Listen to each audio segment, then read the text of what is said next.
दरम्यान या मेळाव्यामध्ये उपस्थित सरपंचांना राज ठाकरेंनी गाव स्वच्छ ठेवण्याचं आवाहन केलं। शिवाय मनसेच्या हातामध्ये असलेल्या ग्रामपंचायतींमधील सर्वोत्कृष्ट ग्रामपंचायतीला 5 लाखांचा निधी देईन असं राज ठाकरे म्हणाले। मला तुम्हाला फक्त एवढंच सांगायचंय, गाव स्वच्छ ठेवा।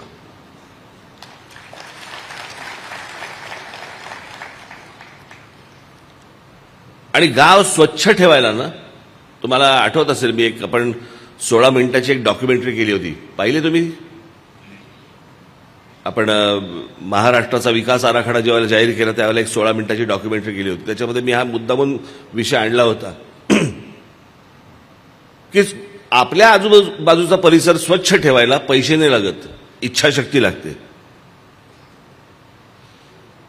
आणि जेवढं तुम्ही गाव स्वच्छ ठेवाल, तुमच्या आजूबाजूचा परिसर जेवढा स्वच्छ ठेवाल, तेवढी रोगराईपासून तुमची मुक्ती होते। मला वाटलं पाहिजे, छान वाटलं पाहिजे मला गावामध्ये की या गावामध्ये मी राहतोय, स्वच्छ, सकाळी बाहेर पडल्यानंतर आजूबाजूला सगळे परिसर। मी अशी गावं पाहिली आहेत, परदेशात तर पाहिलीच आहेत, पाहिली आपल्या देशातही पाहिली आहेत।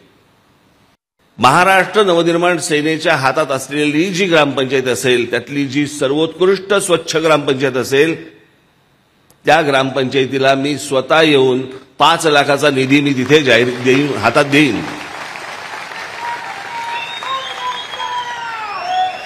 कमी वाटलं तर जास्ती देईन आणि देईन, यांच्यासारखं नाही। पुणे शहरासाठी आज मी तुम्हाला 50,000 कोटी रुपये मी जाहीर करत आहे। घंटा आहेत का हातात तुझ्या? उगा बुडबुडे फोडायचे आपले, काय वाटेल ते करायचं। जे तुमच्या आवाक्यात असेल, मला असं वाटतं त्या आवाक्यामधल्या सगळ्या गोष्टी करा आणि लोकांचे जे मतरूपाने आशीर्वाद मिळालेले आहेत ते कायमचे तुमच्या बरोबर ठेवा। एबीपी माझा, उघडा डोळे बघा नीट।